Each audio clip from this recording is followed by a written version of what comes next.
A guide scope with a rack and pinion focuser, purple rings, add glass, and it even has a built-in field flattener. Is this still a guide scope? Hi everyone, I'm Ethan. Welcome to my channel. This guide scope with slightly over-the-top configuration is basically telling me I still want to level up. So today, let's take a closer look and see how exactly it want to improve.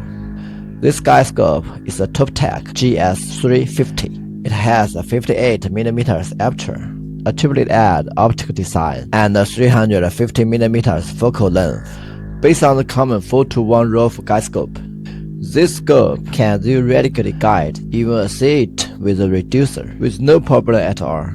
Even though it really wants to improve, it still looks like a guide scope. Low key and restrained. Apart from the thicker lens there, everything else is quite slim. And that's not for looks, it's for wind resistance. Because the guide scope sits farther from the mount, the lever arm is longer, so the slimmer it is, the less is affected by wind. That's actually pretty powerful. It finally comes with purple rings, which is a 9-day difference compared to earlier guide scopes. And yes, it has a focuser, and not the old internal sliding tube type. This focuser has gears, guide rails, and a skew. It's not a dual-span focuser, but it's serious enough. The only downside is lost screw. After locking, it may leave marks on the draw tube, and it doesn't lock super tight. Of course, if you install an electronic focuser, you won't need this at all. The main tube is two-section design. Remove the rear section, add a diagonal and an eyepiece. And now you can do visual observing. This is the largest aperture in the series, 58mm. The lineup also includes 30, 40, and 50mm versions. At this aperture, you can actually observe quite a lot visually. So, let's look at its visual performance first. With a 25mm eyepiece at 14 times, sharpness and contrast are both very good. In normal scenes, chromatic operation is hard to notice. In high contrast scenes, purple fringe is very slight, almost negligible. Switching to a 10mm eyepiece at 35 times, resolution is still solid, but chromatic operation becomes noticeable. With a 4mm eyepiece at 87.5 times, sharpness is still usable, but chromatic operation is obvious. Of course, some of that CA comes from eyepiece itself. Let's see how well the direct connection to the planar camera performance. With a 678 planetary camera attached, the image looks like this. In the same high contrast scene, chromatic operation is much harder to see. Now, let's get back to its real job. Guiding. Mounted on my D60, it looks like this. Its focal length is actually 70mm longer than the D60, so the guiding effect is very good. Guiding error usually sits around 0.4 to 0.5, which isn't very different from an OAG. By the way, let's talk about the advantages of guide scope compared to an OAG. When the main scope's focal length is less than 4 times that of the guide scope, and your OTA is robust enough, the guiding performance of a guide scope is actually very similar to an OAG.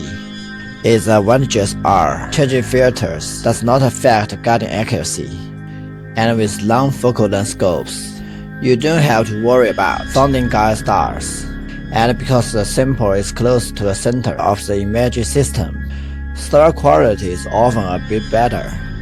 The downsides are also obvious.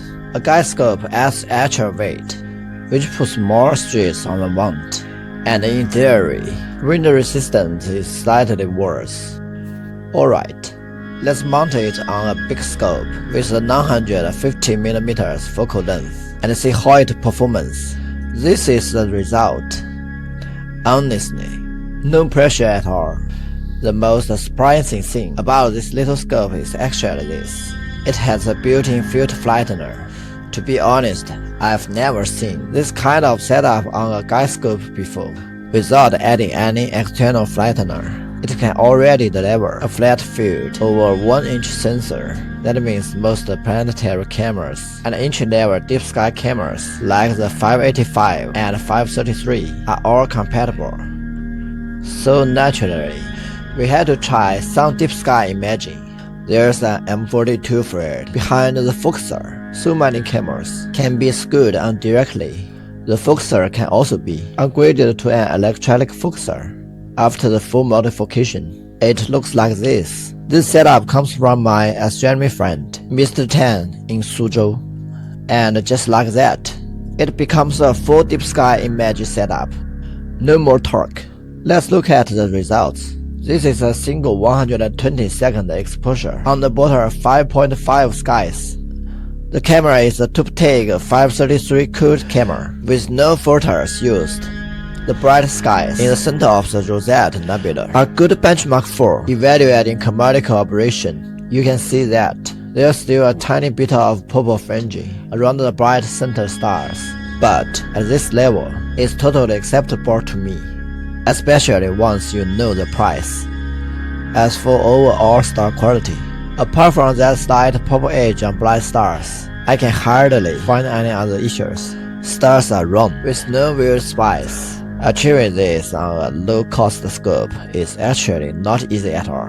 Now, let's look at its field flatness. These are the corner stars on a 1-inch sensor, without doing any backfocus adjustment at all. This result is completely acceptable, in my opinion, especially considering the price. On a very hazy light, I captured 290 minutes of data after processing. This is the final result. No edge processing was done to remove purple fringing. What do you think of this result? One more thing, when using it for deep sky imaging, you'll notice that the star dovetail is hard to fit on most mountains. That's because, as a guide scope is usually designed to sit in thunder brackets or similar mounters, so you may need to add or replace the dovetail. Let's talk about the price. This one is the most expensive model in the lineup. Right now, it sells for around $120 in China. The smallest version is even cheaper, at around $70. This price is kind of crazy. What's the price where you live? Let me know in the comments please. At this point, are you, like me, able to tolerate all of the flaws? See you in the next one. Goodbye.